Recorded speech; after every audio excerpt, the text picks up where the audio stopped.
लगभग 800 वर्ष पूर्व सिद्धवन जंगल के अंदर एक प्राचीन आदिवासी ग्राम में 100 परिवार रहते थे, जहां जीवधारा नाम की एक सुंदर नदी जंगल से होकर गुजरती थी। इस स्थल में ऐसा तेज था कि दूर दूर से ऋषि मुनि यहाँ पर योग साधना करने आते और नदी के तट पर कड़ी तपस्या करते। इन्हीं महर्षियों ने आगे चलकर गांव वालों को धर्म का पाठ पढ़ाया। उन्होंने गांव वालों को सिद्धवन की जड़ी बूटियों से औषधि बनाना सिखाया। आयुर्वेद के मार्ग पर चलकर वो एक महान सभ्यता बन गई। कई पीढ़ियों तक हर विपत्ति का सामना करते हुए ये योगी गांव वालों से दोहराते रहे कि इस जगह को छोड़कर वो कभी भी न जाएं। उन्होंने इस जगह के बारे में एक रहस्य खोला। कई युग पहले सिद्धवन गांव पर राक्षसों का आक्रमण हुआ था। योगियों की तप शक्ति से जागकर स्वयं मां जगदम्बा रौद्र रूप धारण कर प्रकट हुई और उन्होंने राक्षसों का विनाश करना शुरू किया। मां काली के इस मृत्यु संहार को देखकर जब गांव वाले भयभीत हुए, तब देवी मां ने कुछ क्षणों के लिए सूर्य ग्रहण लगाकर पापियों का ध्वंस उनकी आंखों से ओझल कर दिया। महापापियों के विनाश के बाद देवी सदैव गांव की सुरक्षा करना चाहती थी, इसीलिए उन्होंने पास की एक पहाड़ी पर पार्थिव रूप धारण किया और तभी से वो गांव की निगरानी कर रही हैं। सिद्धवन गांव के लोगों ने उनके लिए एक विशाल मंदिर का निर्माण किया। जीवधारा के जल और सिद्धवन के कंदमूल फल से वो श्रद्धापूर्ण चढ़ावा चढ़ाते रहे और इसी विश्वास के साथ कि देवी के चरण हमेशा सिद्धवन की रक्षा करेंगे, उन्होंने अपने गांव का नाम रखा माता चरण।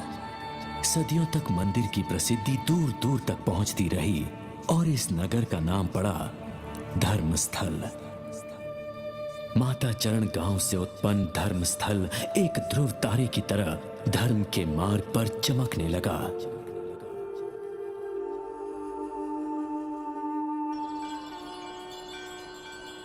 पिछले कुछ वर्षों से ये धर्मस्थल अधर्मस्थल बन चुका है।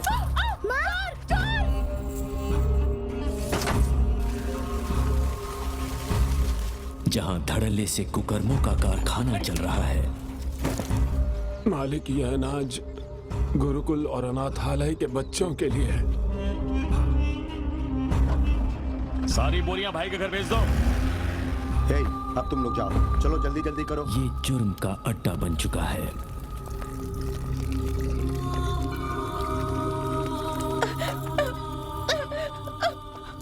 पर नदी के उस पार माता चरण अग्नि के समान आज भी पवित्र है, धर्म के सिद्धांतों से सुसज्जित। आओ बैठो। नमस्ते एमएलए साहब। नमस्ते वेदा। ये सभी लोग आयुर्वेद विश्वविद्यालय के अध्यापक और शोधकर्ता हैं। ये तुमसे कुछ बात करना चाहते थे, इसलिए मैं इन्हें यहाँ ले आया।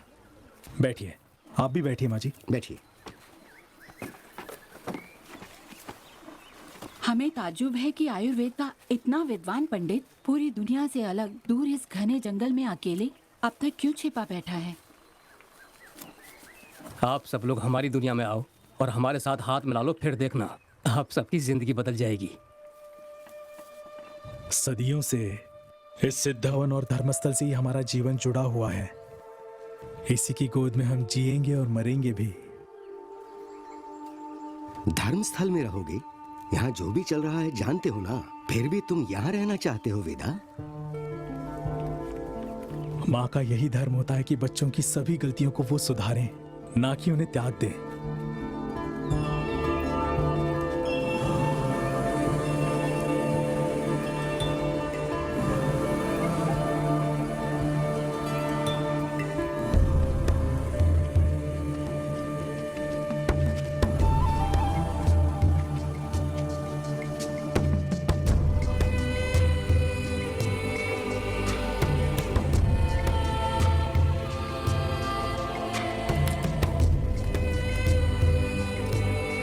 तुम अगले हफ्ते भी आकर औषधि पियोगी तो सब बोलेंगे सुभद्रा बहुत अच्छी बच्ची है, ठीक है ना? माँ जगदम्बा की जय हो। माता चरण वालों ने ही इस विशाल मंदिर का निर्माण किया था। मां जगदम्बा की कृपा से धर्म के मार्ग और निस्वार्थ सेवा भाव से वो निरंतर हमारे मार्गदर्शक बने रहे हैं। ये हमारा कर्तव्य है कि हम माता चरण वालों के हमेशा कृतज्ञ रहें और यही हमारा धर्म है।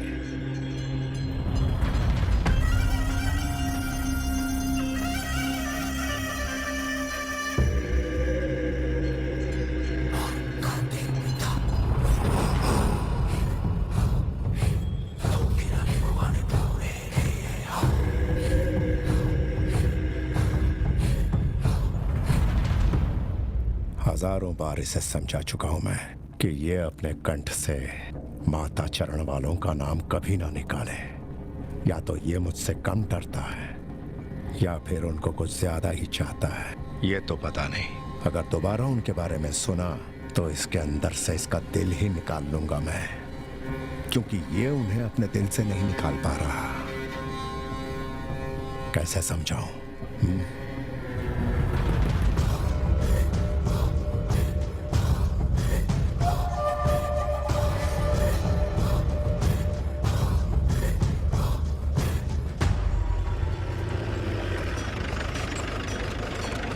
सर, एक बार फिर से सोच लीजिए सर, उन्हें गिरफ्तार करना इतना आसान नहीं है।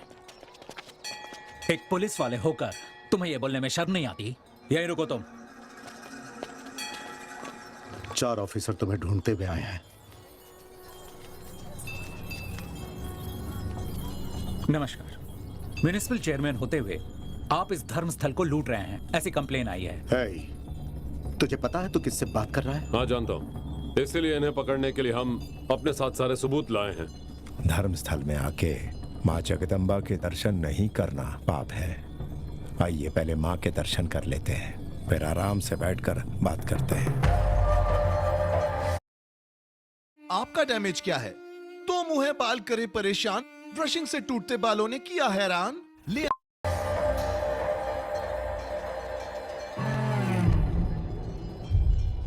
एक बात बताओ, तुमसे पहले मुझसे मिलने यहाँ कई ऑफिसर्स आए थे, उन सब का क्या हुआ कभी पता करने की कोशिश की?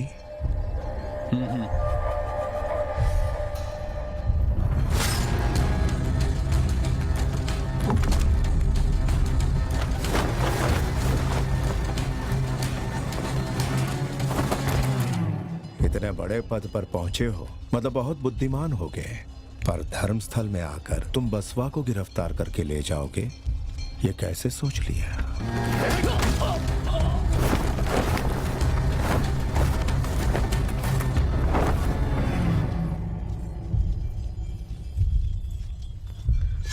जय जगदम्बा, जय जगदम्बा, जय जगदम्बा।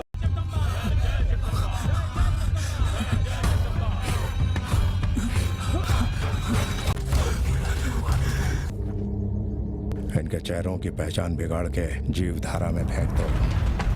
पढ़ाई ठीक चल रही है ना? हाँ, अच्छी चल रही है। पर पढ़ाई के अलावा भाई हम लोग थोड़ी मस्ती करना चाहते हैं तो आपके ये लोग हमें मान नहीं देते हैं। भाई छात्रों को ये सब देना ठीक नहीं है ना? अरे इस उम्र में नहीं देंगे तो कब देंगे? तुरंत भेज दो। जी भैया। बड़ी रैली की तैयारी करो, भैया को इस बार एमएलए बनाना है। ठीक है भैया। सारे छात्रों को बता दो। ठीक है।